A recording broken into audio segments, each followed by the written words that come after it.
Deham Shri Guru Shri Jataha Padakamalam Shri Gurun Vaishnavamscha. Better to start it when I say my pranams. Okay? I started right when you said your pronouns. To start what? Oh, you started it only then, Right, not before. correct. While we were adjusting everything. Yeah. Okay, That's thank why I you. was standing there. Okay, thank you.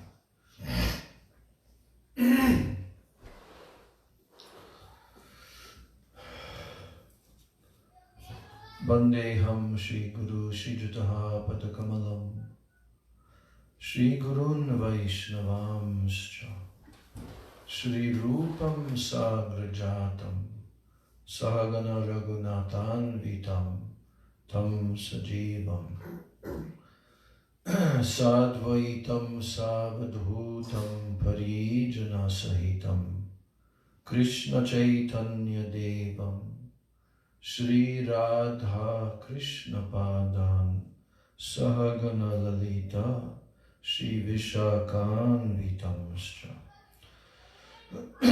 Om Jnanatimirandasya Jnananjana Shalakaya Chakshurun Militam Yena Tasmai Shri Gurave Namah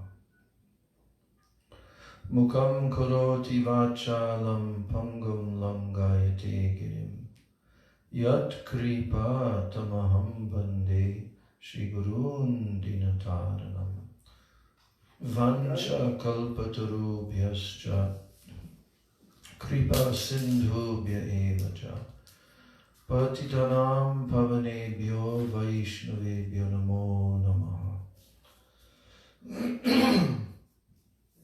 Namo Mahapadanyaya Krishna Prema Pradayate Krishnaya Krishna Chaitanya Namne Gaura Trise Nama Nityanandam Namastubhyam Premananda Pradayane Kalo Kalmashanashaya Janava Pataye Namaha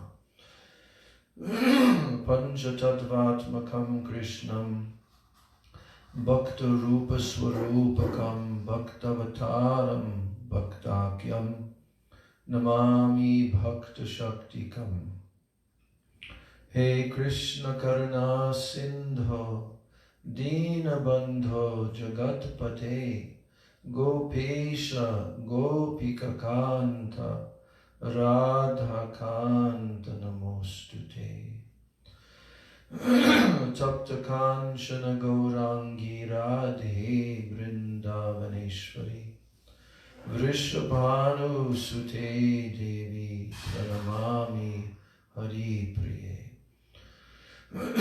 Brindai Tulsi Debai Priyai Keshavasya Cha Krishna Bhakti Prade Devi Satyavachai Namo Namaha Shri Krishna Chaitanya Prabhu Nityananda Shri Advaita Gadadhar Shivas Adi Gaur Bhakta Vrinda Hare Krishna Krishna Krishna Hare Hare Hare Rama Rama Rama Hare Hare Hare Krishna Krishna Krishna Hare Hare Hare Rama Rama Rama Hare Hare.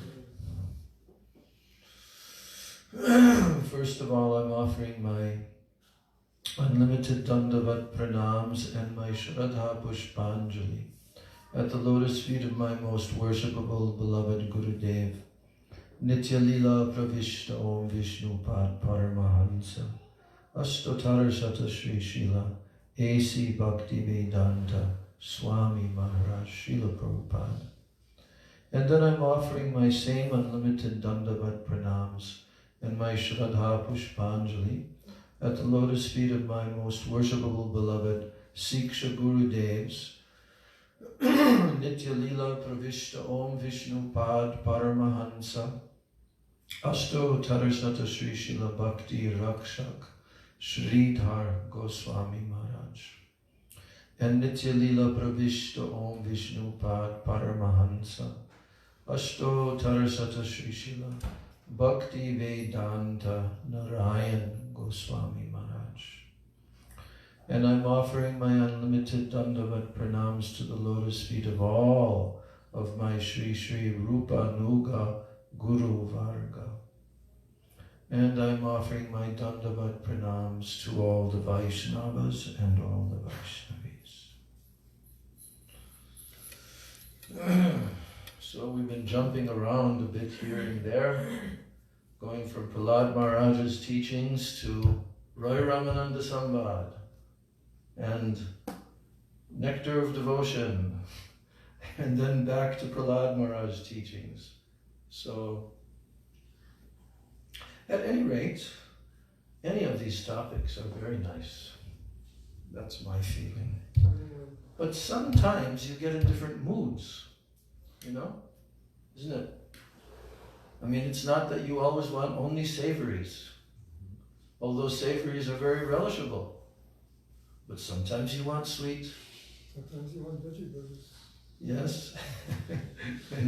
and there are 6 different rasas.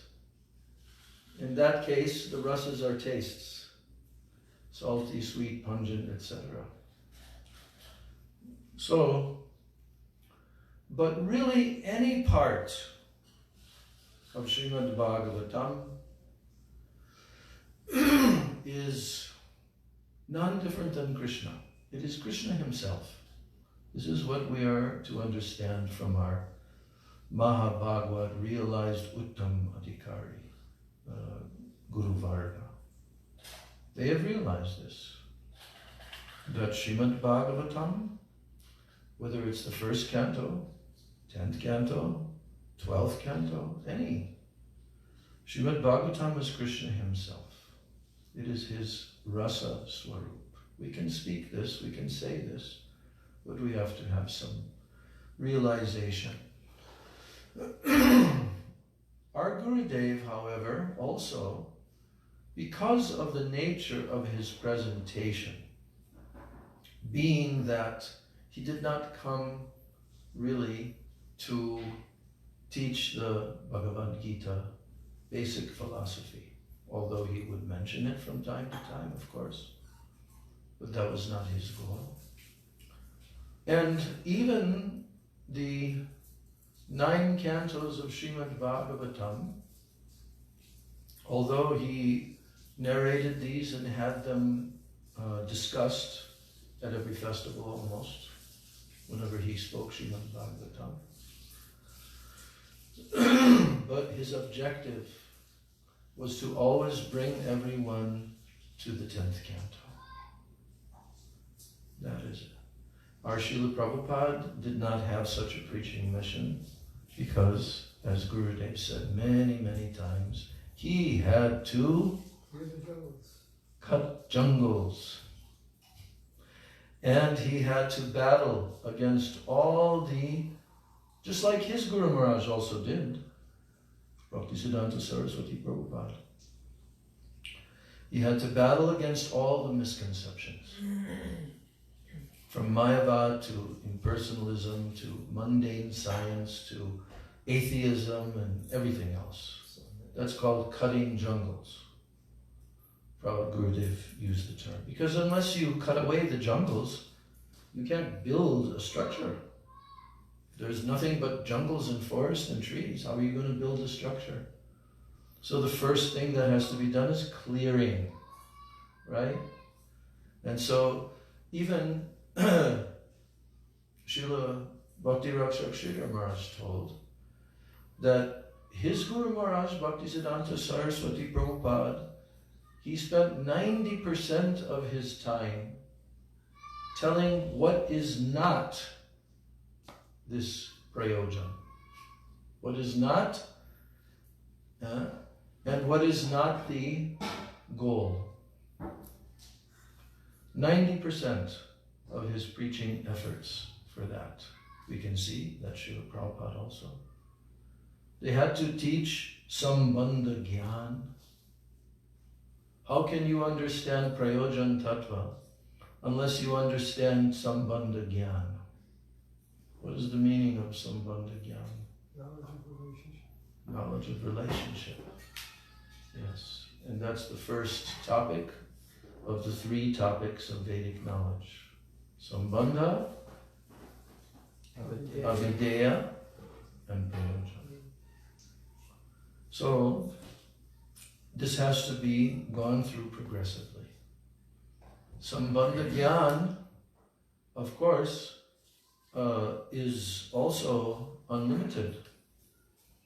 Because at first, you're taught to understand your constitutional nature, that you're an eternal living entity and you are a vibhinamsha jiva, non-differentiated or differentiated vibhina amsha. Vibhina means some differences there. But we are amshas, we are actually parts of Krishna's Shakti. So, in one sense, we're non-different. So this whole tattva of understanding the sambandha, the relationship that the living entity has with the Supreme Lord, is the first step.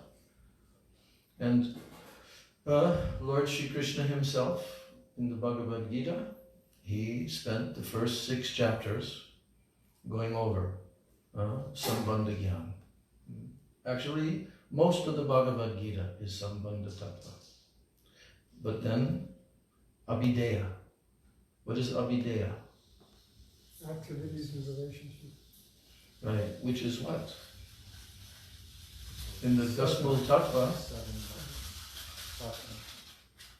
No, more specific. Shuddha Bhakti. Shuddha Bhakti. That's what is mentioned in Dasmal Tattva. Only through pure bhakti can everything be realized and attained. Shuddha Bhakti. So, and then Prayojan is what? Praying. To have transcendental brain and transcendental love. So all 3 things are being taught by all bona fide spiritual masters, but according to the level of the disciple. So when Gurudev came, he wanted to focus on Rai Ramananda Samvad, this type of topics.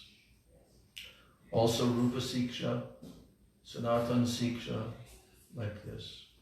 But in order for a general audience, even a general audience of devotees to understand, one has to come to Srimad Bhagavatam. Because Bhagavatam is the what? It is the Foundation. It is the proof. It is the evidence. What is going to be discussed? You have to have some foundation of evidence, praman, to prove all the points that you're making. So Srimad Bhagavatam, Chaitanya Mahaprabhu, that famous verse, right? That Srimad Bhagavatam pramanam amalam, rema pumarito mahan. Srimad Bhagavatam is the spotless evidence. So, when Gurudev came, he did not want to spend much time on speaking the basics. And he told that also. He says, my whole life I have been teaching all those things. Now I want to speak the final essence. Same with Srila Bhakti Rakshak Sridhar Maharaj in his final years, also giving that conclusion. And Srila Prabhupada, he focused on completing Srimad Bhagavatam up to the point that he could. But in the meantime, he also gave Chaitanya Charitamrita, which has everything. Didn't Srila Bhaktisiddhanta Saraswati Thakur say, for so long we've been speaking on Anartha-nivritti. Yeah. Now it is time to take back. He called it Artha Pravritti. Yes. Now it's time to take back prema, or whatever. the sahajas. Yes. That's the point, that 90% was anartha nivritti. That's why this point. But 10% artha pravritti. We know what anartha nivritti means. Means what? Nivritti means what? Yeah, getting rid of nivritti, anarthas. What are anarthas? Yes, unwanted. Because something that's wanted and something that is needed is called artha, right? But anartha means something that is not needed, is not wanted. So artha pravritti means to bring to the final conclusion, pravritti, to embrace that which is needed, and the highest need is prem pumarto maha. So there's so much instruction is required by the exalted pure Vaishnavas in order to come to all these topics and to have some qualification to hear about them, to hear from the lips of the pure devotee. Just like in the Rai Ramananda Samvad, the verse, Jnane Prayasam Udapasya Namanta Eva. Right? That's the first verse that Mahaprabhu approved. All the other verses and all the other suggestions up to that point in time, he was telling this is external. So that verse is spoken by Lord Brahma in his prayers in the 14th chapter of 10th canto. Jnane prayasam udapasya namanta eva jivanti san mukaritam bhavadiya bharatam stane stita shrutikatan tanuvan manobir ye prayaso jita jitopi asi taishtrilokyam. That verse. It probably sounds familiar to you, right? Yeah. Because we always heard Prabhupada say many times, stane stitam. Srila Maharaj had his own version of it, hatefully giving up all attempts to his translation is Yeah. Why he's using this term, Old English, hatefully giving up. Hatefully giving up what? Giving up all attempts to understand the absolute truth. Yes. By one's own. Yes. Yeah. You can sit on a chair, Prabhu. Just bring a chair over. There's two of them there waiting for you. Yep.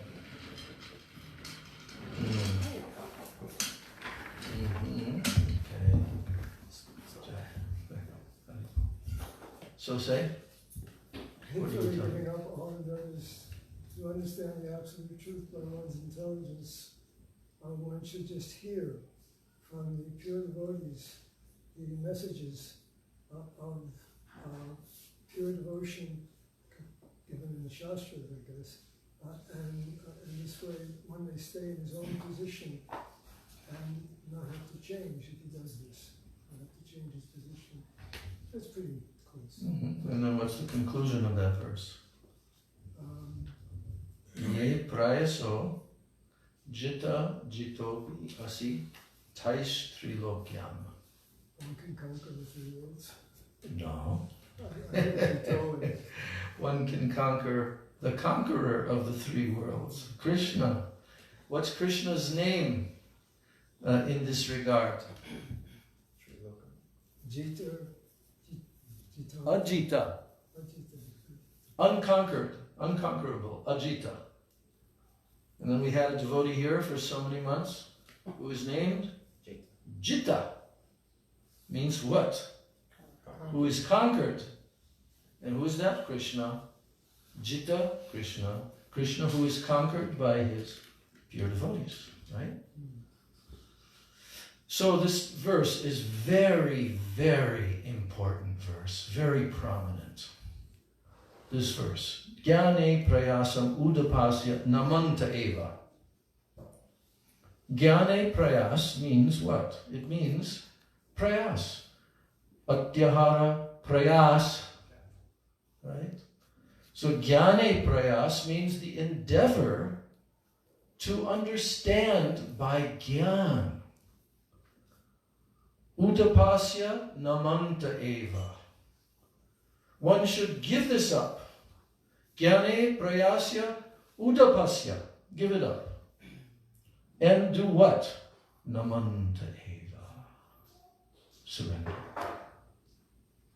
And in that surrendering, then you adopt the actual process, which is jivanti sanmukaritam bhavadiya vartam.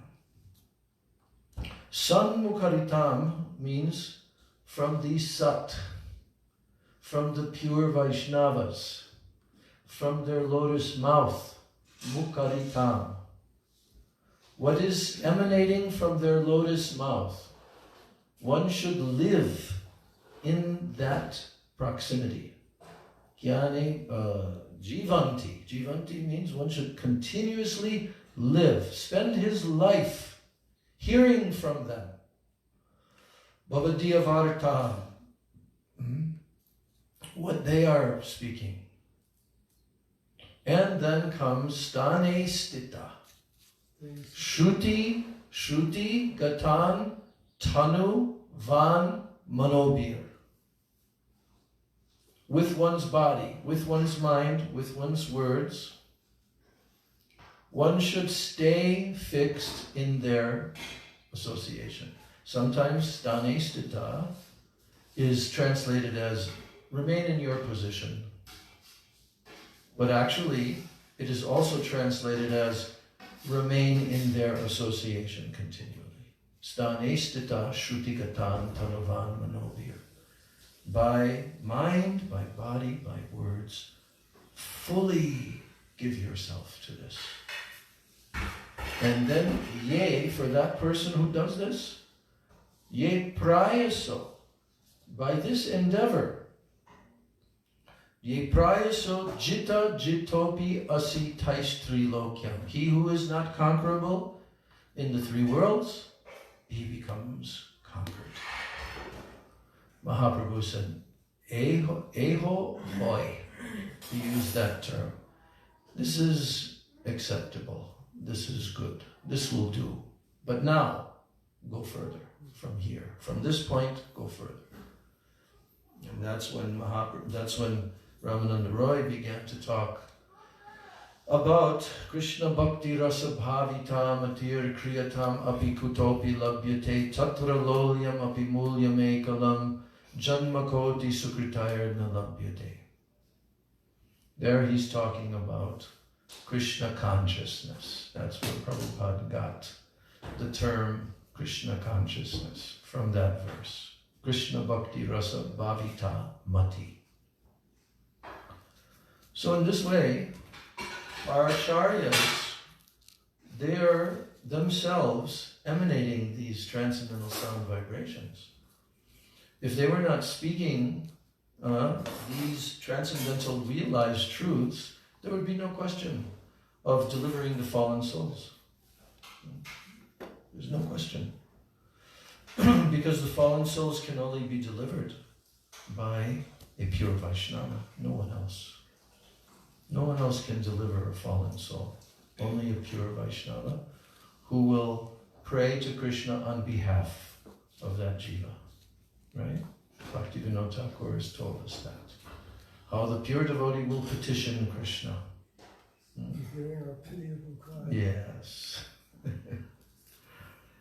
So, why is Prahlad Maharaj's teachings important? All important, supremely important for every single Vaishnava. Because everything that he's speaking is fully realized. He's not a sadhaka, a practitioner. He's absolutely perfected. And what advice that he gives, this is highest truth. So, we heard about how Prahlad answered his father, Hiranyakashipu. Yes, but we didn't finish this purport. because it says here, this is Prahlad Maharaj speaking, when the Supreme Personality of Godhead is pleased with the living entity, because of his devotional service, then one becomes a pandit, does not make distinctions between enemies, friends, and himself. Intelligently, he then thinks, every one of us is an eternal servant of God, and therefore we are not different from one another.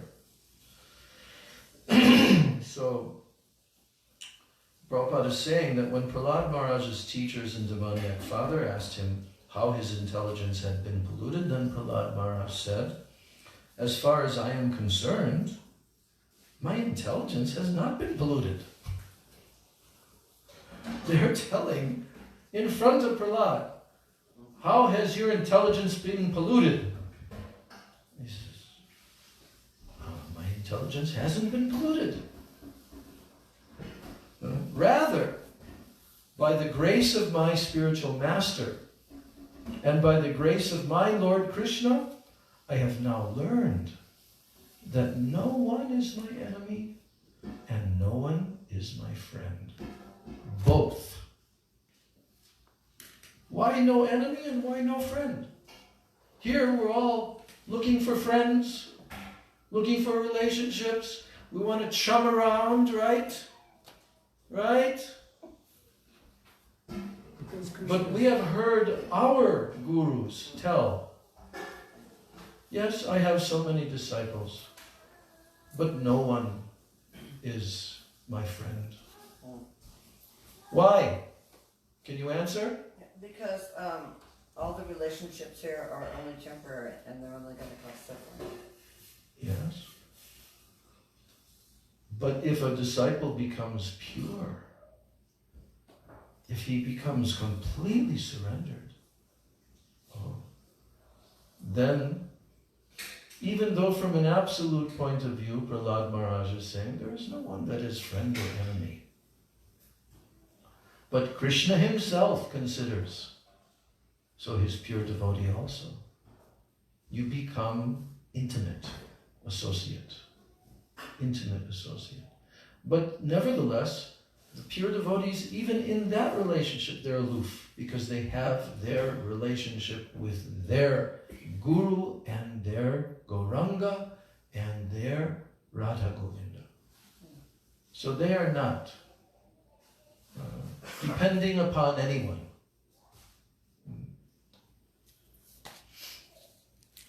So he says, we are all actually eternal servants of Krishna, but under the influence of the external energy, we think that we are separately situated from the Supreme Personality of Godhead, separately situated from the Supreme Personality of Godhead as friends and as enemies of one another.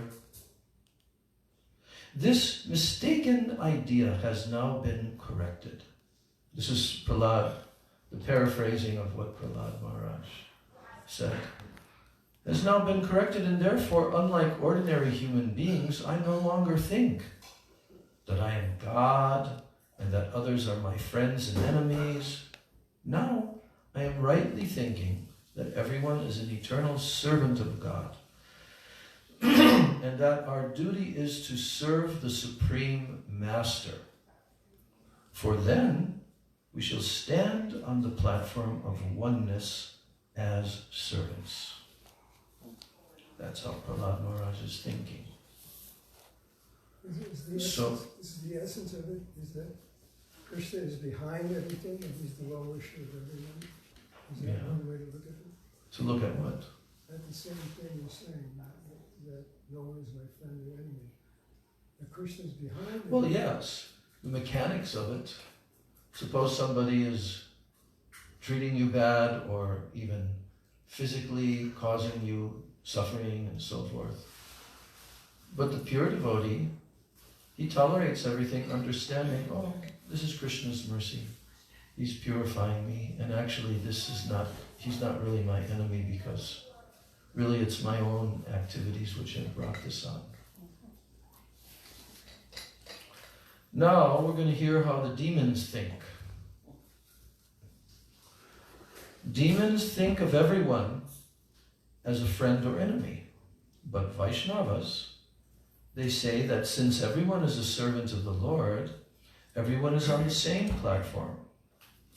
Therefore, a Vaishnava treats other living entities neither as friends nor as enemies, but instead, he tries to spread Krishna consciousness, teaching everyone that we are all one as servants of the Supreme Lord. But we are uselessly wasting our valuable lives by creating nations, communities, and other groups of friends and enemies. Everyone should come to the platform of Krishna consciousness, and thus feel oneness as a servant of the Lord. Although there are 8,400,000 species of life, a Vaishnava feels this oneness with all living beings. The Ishopanishad advises, ekatvam anupashyataha. Remember that line from the Sri Ishopanishad? Ekatvam anupashyataha. This means a devotee should see the Supreme Personality of Godhead to be situated in everyone's heart, and should also see every living entity as an eternal servant of the Lord. This vision is called ekatvam, that means oneness. Thus, the conception of ekatvam for the Vaishnavas is different from that of the Mayavadi. Hiranyakashipu asked Prahlad Maharaj how he had become antagonistic to his family. When a family member is killed by an enemy, all the members of the family would naturally be inimical to the murderer. But Hiranyakashipu saw that Prahlad had become friendly with the murderer, and therefore he asked, "Who has created this kind of intelligence in you? Have you developed this consciousness by yourself? Since you are a small boy, someone must have induced you to think this way." So Prahlad Maharaj, he wanted to reply that an attitude favorable toward Vishnu can develop only when the Lord is favorable. Sa yadanuvrata. Sa yadanuvrata means when the Lord is favorable. That's when such an attitude, which is favorable toward Vishnu, can develop, when the Lord is favorable. As stated in Bhagavad Gita, Krishna is the friend of everyone. Suhridam sarvabhutanam shantim richati. Which verse is that? The last verse of the 5th chapter of Bhagavad Gita. That was the verse that Prabhupada named. Peaceful. Yes. So let's go over that for a second here. Peace formula. And that was when he first started his center, 1966. And there were peace marches and They went to the UN. rallies. Yeah, the UN. Yeah. Right. So, because Vietnam War, and everyone was clamoring, we want peace, we want peace. So then, Srila Prabhupada spoke a lecture on this fifth chapter, final verse. And he dubbed it the peace formula. How to get peace. You want to get peace? Well, you're not going to get peace unless you know the formula, how to get peace. So, in that verse, what is he saying? What is Krishna saying? The owner, the enjoyer, and the friend of everything else. The supreme owner, the supreme enjoyer of everything, and the friend of everybody. What's the Sanskrit? Jagatapasam, Mm-hmm. Sarvaloka Maheshwari, Mm-hmm. Suhridam Sarvabhutanam, Gatpanam Shankaruchita. Right. You know that verse? Okay. Gonna repeat. Bhoktaram Bhaktaram, Jagya Tapasam Jagatapasam, Sarvaloka Sarvaloka, Maheshwaram Maheshwaram, Suhridam Suhridam, Sarvabhutanam Sarvabhutanam, Gyatva Mam Yatmanam, Shantim Richati. Shantam Can you explain line by line? Bhoktaram Can you take the mic? Bhoktaram Jagatapasam, the enjoyer, Bhukta, of all that be, Jagata, of all sacrifices. One thing before you explain, that you first of all have to say that Krishna is telling anyone who knows me in these three ways. Gyatva Mam. Gyatva Mam means he knows me. So, first one is Anyone who knows me as the supreme enjoyer of all sacrifices, Bhoktaram Jagya Tapasam, and austerities. And austerities. Yagya Tapasyas. Tapasam, And I am the what? Bhokta. enjoyer. Bhokta means who enjoys. So, if someone understands this truth about Krishna, that he is the supreme enjoyer of everyone's yagyas, their sacrifices, and their tapasyas. What if they're not religious people? Are they still doing yagya and tapasya? Sacrifices. Yagya means sacrifice. Not for the ultimate cause. No, but they're sacrificing in their life every day. Making so many sacrifices. Huh? Not knowing that Krishna is the ultimate enjoyer. That he's meant to be the enjoyer of that effort of sacrificing. And tapasya. Are people doing tapasya? You know what tapasya means? Austerity? Yes. And austerity means what? It means to accept something that is not Something difficult. comfortable, pleasure-giving on the external platform. For a higher purpose. But you tolerate that and you perform tapasya.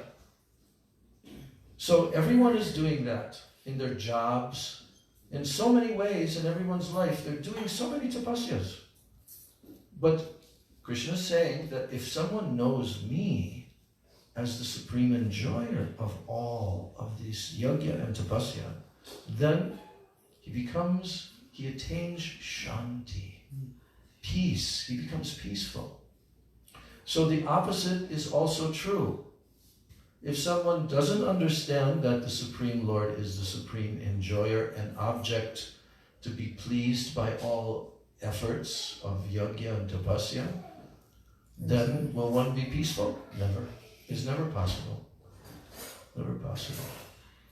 So then the second, Sarva Loka Maheshwara. Sarva Loka Maheshwara. All planets, he's the supreme controller. Controller. Now, you said owner. But you cannot control unless you're the owner. So in one sense, that's also there. But Ishwara actually means controller. So if people don't know that actually everything is controlled by the Supreme Lord, there's no way of attaining peace. If everything is just going on by chance or randomly or whatever speculative philosophy they believe in, how everything is working in this world. Mine and yours. Yes. So they will not become free from anxiety. But when someone understands that Krishna is the supreme controller of all planets,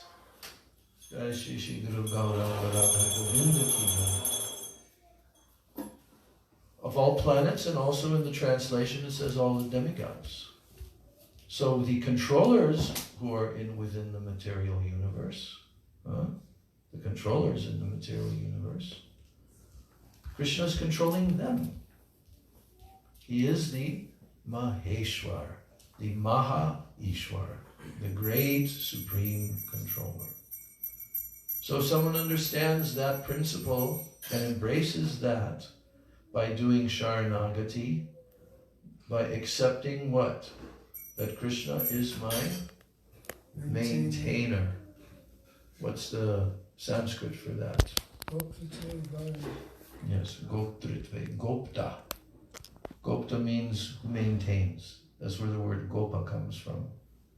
Who maintains, because the Gopas, they maintain the cows. And Pa, Go means cows, and Pa means Palayan, and so many different derivatives from that.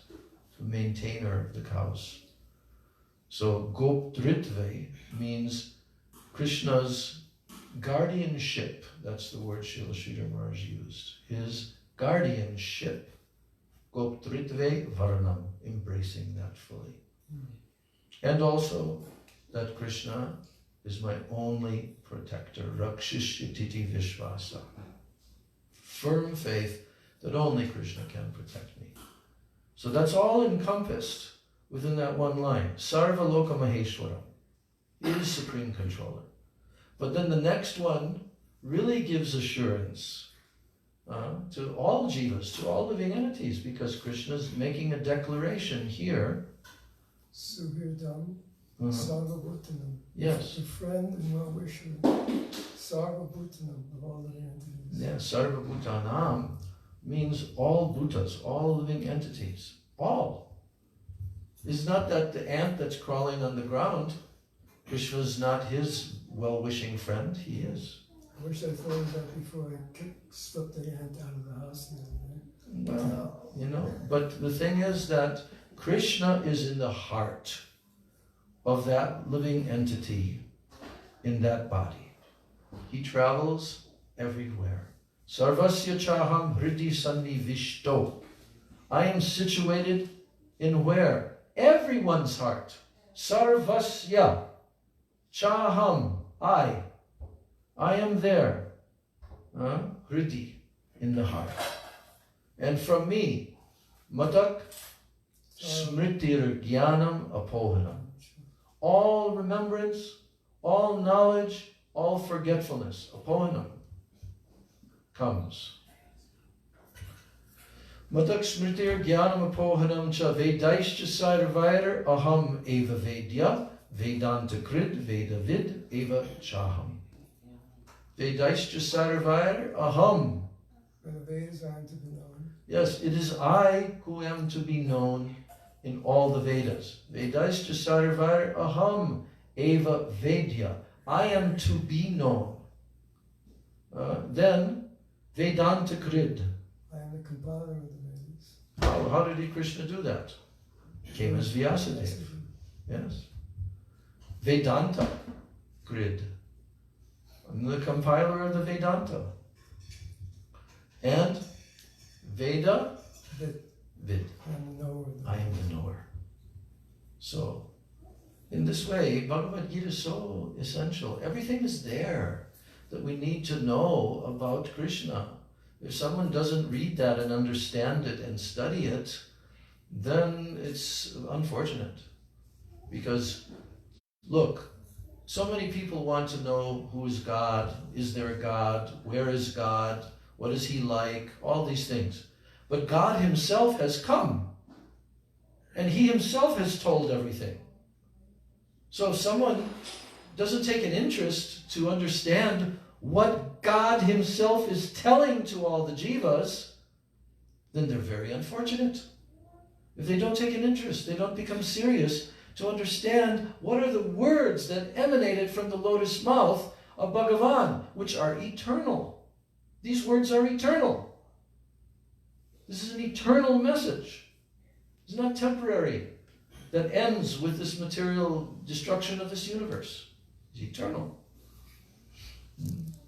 So, Prabhupada told that this peace formula, at the end of that verse, then Krishna is saying that Suhridam Sarva Bhutanam.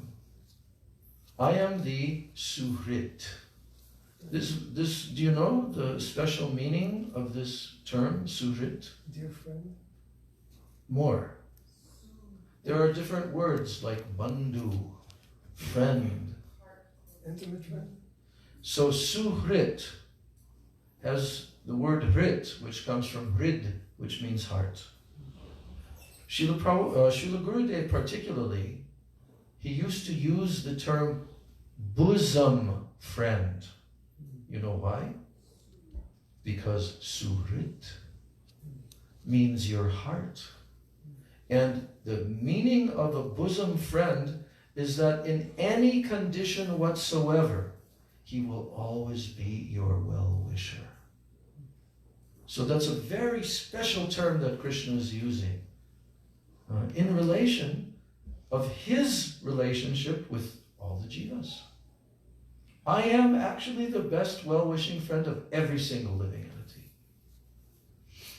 This is why we can also say that the Vaishnavas, who are pure and they've realized Krishna, that they also have this quality. They also have this mood and quality. That's why Prahlad Maharaj is expressing, I don't have any enemies or friends. So, gyatva mam shantim richati. Knowing me thus, one has peace from the pangs of material nature. Yes, shantim richati means he attains peace. Peace is a nice thing. It's a very appealing thing, isn't it? Right? Peace. Right? Because what's the opposite of peace? Chaos and confusion and what else? Anxiety, right? Depression. But peace, yeah, all those things come with it. But peace is a natural quality of the jiva. The jiva is actually always peaceful in his pure state. Because he knows, as we've already discussed, that everything's being done by Krishna. I have no worries, I have no fear. Was Prahlad Maharaj in great anxiety when Hiranyakashipu was trying to kill him in numerous ways? He was very peaceful. Was Ambarish Maharaj in great anxiety and worry when the Sudarshan Chakra came? When the demon came? Was he worried and fearful? He just only stood there with folded palms. So Krishna looks after his pure devotee. There's so many stories in the Bhagavatam showing how Krishna looks after his pure devotee. And the pure devotee has full confidence in this. He'll never doubt this for one moment. That's why he's a pure devotee. So there's no worry or anxiety for a pure devotee. Peaceful. And Krishna also describes in the first chapters of the Gita that how can there be happiness without peace? Not possible. That's why the so-called happiness in this material world, the frenzied pace of chasing, running after sense gratification in the mode of passion can never produce happiness. What does Krishna say in the 18th chapter of the Gita when he's talking about the three different types of happiness? Happiness in the mode of ignorance, happiness in the mode of passion, and happiness in the mode of goodness. Happiness and passion always ends in distress. A mode of goodness is like poison in the beginning and nectar in the end. Yes. Happiness in the mode of Passion is like happiness in the beginning and distress. yes, distress in the end. And in the mode of ignorance, it's distress in the beginning. Yes. But they think it's happiness because of illusion.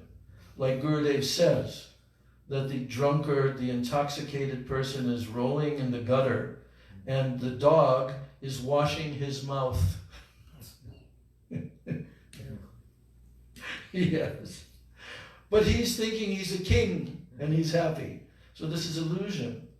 But the mode of passion, we have to understand, never, ever can result in happiness. It's not possible. Because there's no peace. There's no peace. Because one is striving for a result for Yes. himself. Yes.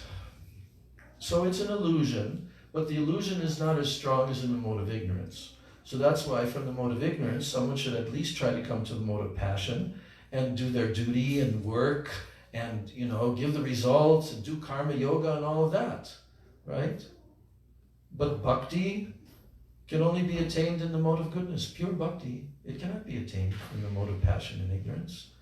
That's the whole system, the Vedic system, is to bring one to the position of Brahminical goodness. And that's why Prabhupada so much insisted that his disciples will live very strictly, controlling their senses and engaging their senses in the positive activities of bhakti, and at the same time avoiding the sinful activities, the 4 pillars of sinful life. Because only in that way then they can be brought up to the mode of goodness and become actually brahmanas. And only if one is in the position of a brahmana can he understand Parabrahma, the Supreme Absolute Truth, Brahma. Only if one is in the position of brahmana. It's helpful that everyone around us was doing the same thing. Yes, we've commented on that many, many times.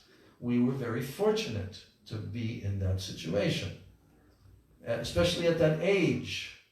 No commitments, no this, that. The world is your oyster. So, but this is the Vedic system. Unless somebody follows this, they cannot become happy. It will all be false happiness. False, false, false. But they'll be thinking, oh yes, I'm happy.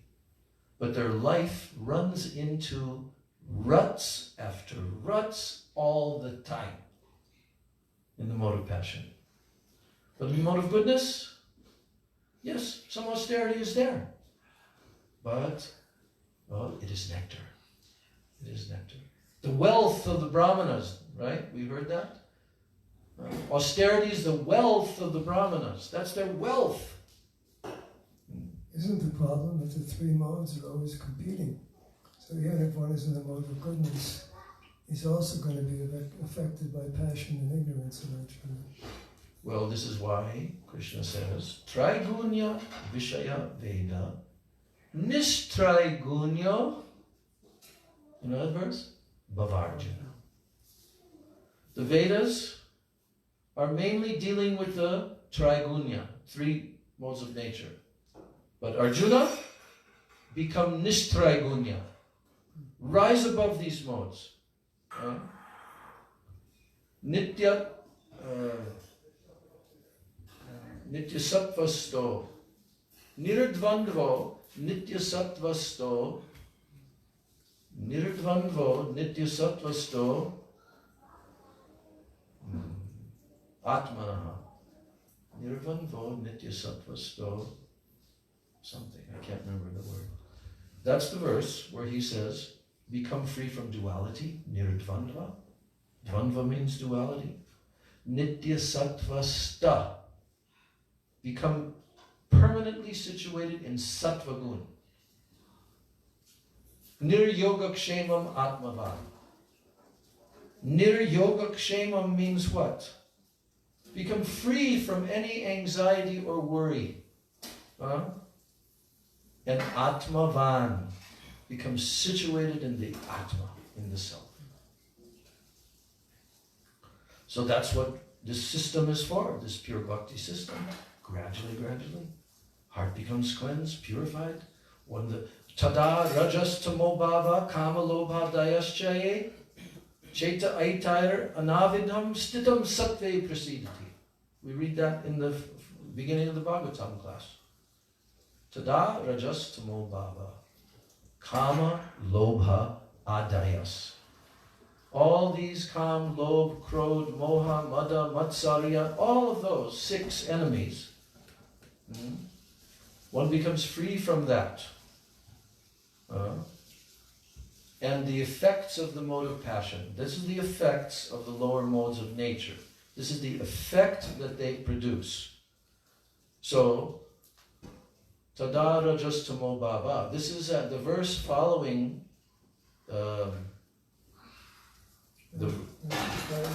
Yes, Nashta Prayesho Bhadreshu. Nityam Bhagavata Sevara. Bhagavati Uttama Shloki. Bhaktir Bhavati Naishtiki. Here is the Nishta again.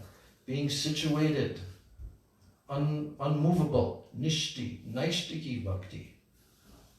And then at that time, Tada Rajastamo Bhava Kamalu Bhadayascha. Cheta Etair Anavidham. Now the Cheta becomes Anavidham.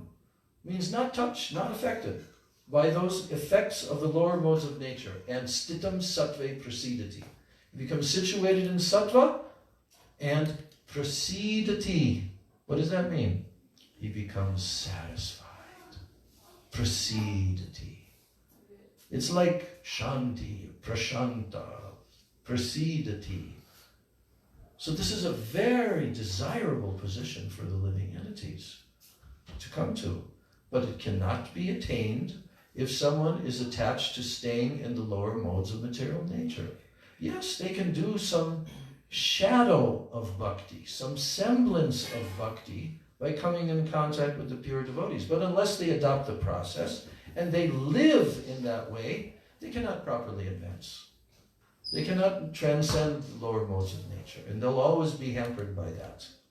So some persons are there, but if they try in this life, then in next life, then they'll be elevated further. But no one will come to this higher level of attaining the higher stages of bhakti without attaining this purification, without transcending the lower modes of material nature. No one can attain bhav. What to speak of bhav? Even ruchi, asakti. Gurudev has said ruchi can touch in the lower stage. That we've heard, right? Right? Ruchi can touch in the lower stage. He means that even if someone is down in the stage of trying to become free from anarthas, anartha nivriti, right? So ruchi can touch by the association of a pure devotee. And that can help. But what one has to do is adopt the process. That ruchi will inspire the jiva to do that. You see? But if someone is determined to remain conditioned soul in this material world and try to make enjoying their senses the main objective of life, they cannot. They'll have to stay within the material world for many, many lifetimes. So Prahlad Maharaj is the example of the pure devotee who is completely transcendental. He has not even the slightest tinge of the modes of material nature. Yes. So, ekatva. So, and then Hiranyakashipu asked Prahlad Maharaj how he had become antagonistic to his family. And we heard that if someone kills a family member, then the rest of the family consider that person their enemy, right? So, therefore, he was asking Prahlad, who has created this kind of intelligence in you? Have you developed this consciousness by yourself?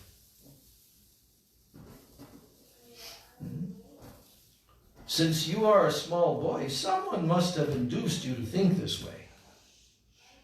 So Prahlad Maharaj wanted to reply that an attitude favorable toward Vishnu can develop only when the Lord is favorable. So as stated in the Bhagavad Gita, Krishna is the friend of everyone. Suhridam sarva bhutanam.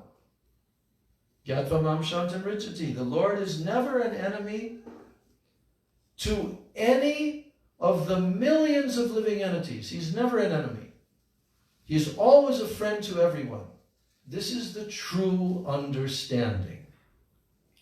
If one thinks that the Lord is an enemy, his intelligence is pashu buddhi. What does that mean? Animal. Yes. The intelligence of an animal. If one thinks that the Lord is an enemy, his intelligence is like an animal. He falsely thinks, I am different from my enemy, and my enemy is different from me. The enemy has done this, and therefore my duty is to kill him. So this misconception is described in this verse as Bheda Gatasati. Bheda Gatasati. Bheda means different, yes. The actual fact is that everyone is a servant of the Lord, as confirmed in Chaitanya Charitamrita by Sri Chaitanya Mahaprabhu in the words Bahoy Nityadas. As servants of the Lord, we are one. And there can be no question of enmity or of friendship. If one actually understands that every one of us is a servant of the Lord, then where is the question of enemy or friend? So, you know the 4 characteristics of the Madhyam Adhikari described in the 11th canto.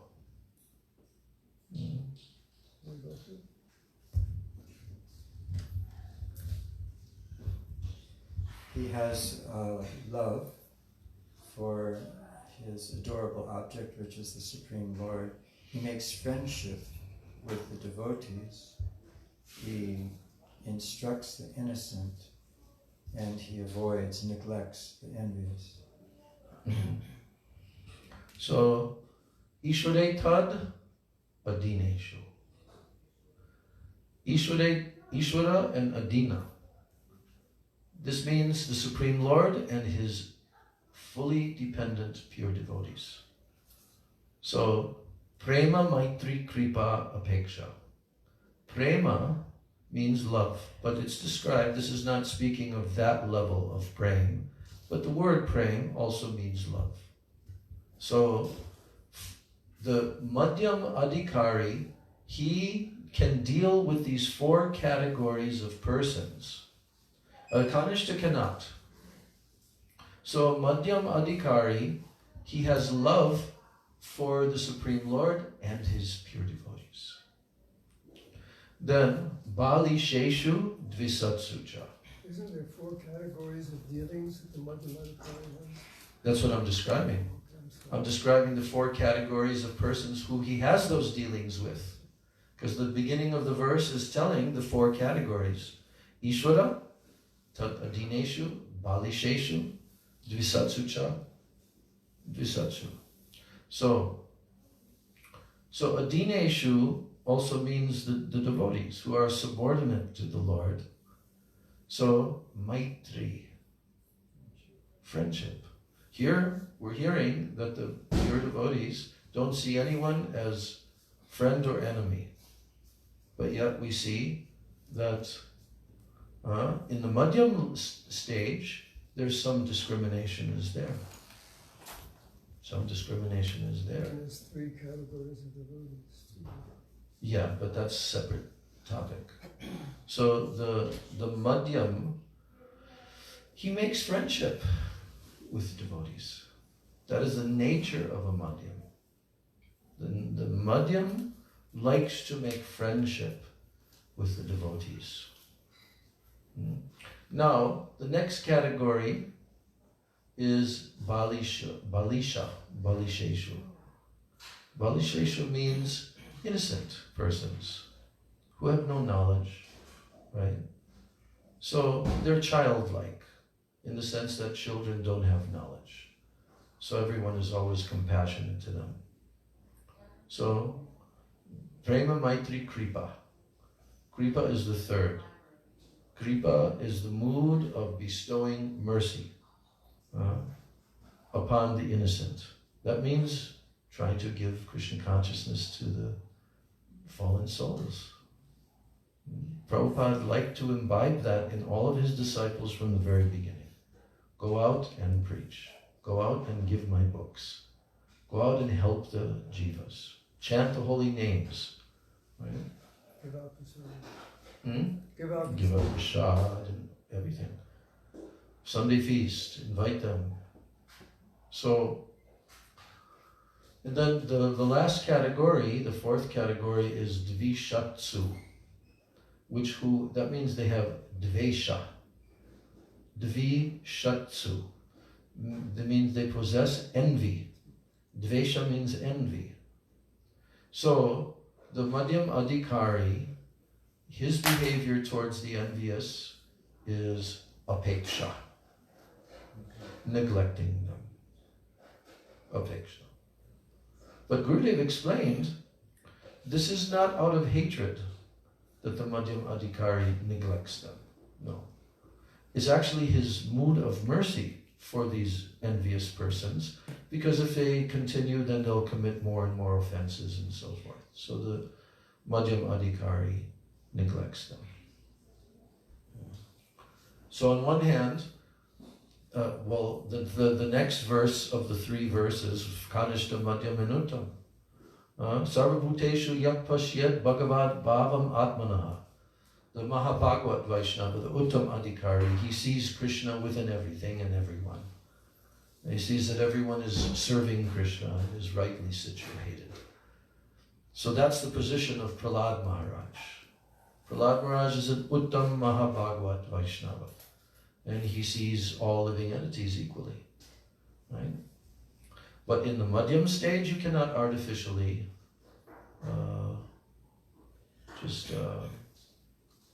imitate that. You cannot. So, in my position, it seems inconceivable that you see everyone as no one is friend or enemy. That is still conditioned. It seems that the Uttam Adhikari sees everyone serving Krishna like he is. It seems inconceivable. Sure. How can we conceive of that vision of someone who possesses prema? We can't. It's inconceivable to us, but yet we hear about it and we have that faith because we've actually experienced that with such personalities. How they're not partial, right? And they're actually so full of mercy. They want to embrace all the jivas. But in this world, they act as madhyam. Outwardly, they act as madhyam. But the actual Uttam Adhikaris who are not given that mandate by the Lord, right? So they don't really have the tendency to preach because of that vision of seeing that actually they're all rightly situated. Everyone is serving the Lord. So that is inconceivable to us. All right, so let me try to complete this paragraph in the next couple of minutes. Everyone should be friendly for the service of the Lord. Everyone should praise another's service to the Lord and not be proud of his own service. This is the way of Vaishnava thinking, Vaikuntha thinking. There may be rivalries and apparent competition between servants in performing service, but in the Vaikuntha planets, the service of another servant is appreciated and not condemned. This is Vaikuntha competition. There is no question of enmity between servants. Everyone should be allowed to render service to the Lord to the best of his ability, and everyone should appreciate the service of others. Such are the activities of Vaikuntha. Since everyone is a servant, everyone is on the same platform and is allowed to serve the Lord according to his ability. As confirmed in Bhagavad Gita, Sarvasya Chaham Hridisami Vishto. We just told that verse. The Lord is situated in everyone's heart, giving dictation according to the attitude of the servant. However, the Lord gives different dictation to the non-devotees and the devotees. Different. He's dictating, but dictation is different. The non-devotees, they challenge the authority of the Supreme Lord, and therefore the Lord dictates in such a way that the non-devotees forget the Lord's service life after life. And they are punished by the laws of nature. But when a devotee very sincerely wants to render service to the Lord, then the Lord dictates in a different way, as he says in Bhagavad Gita, 10th chapter, 10th verse, Tesham Danam, you know this verse? Tesham Satata Yuktanam Bhajatam Priti Purvakam Tadami Buddhi Yogam Tam Yena Mam Upayantite. So, this is the last point in the purport. To those who are constantly devoted, who worship me with love, I give the understanding by which they can come to me. Everyone is actually a servant, not an enemy or friend, and everyone is working under different directions from the Lord, who directs every living entity according to his mentality. So that completes the purport of verse 12 of this 5th chapter, titled Prahlad, the saintly son of Hiranyakashipu, and we'll continue tomorrow. You see the intelligence of Krishna, how he can arrange that every living entity, whether they have malice or don't have malice, they're all working for his plan. Yes.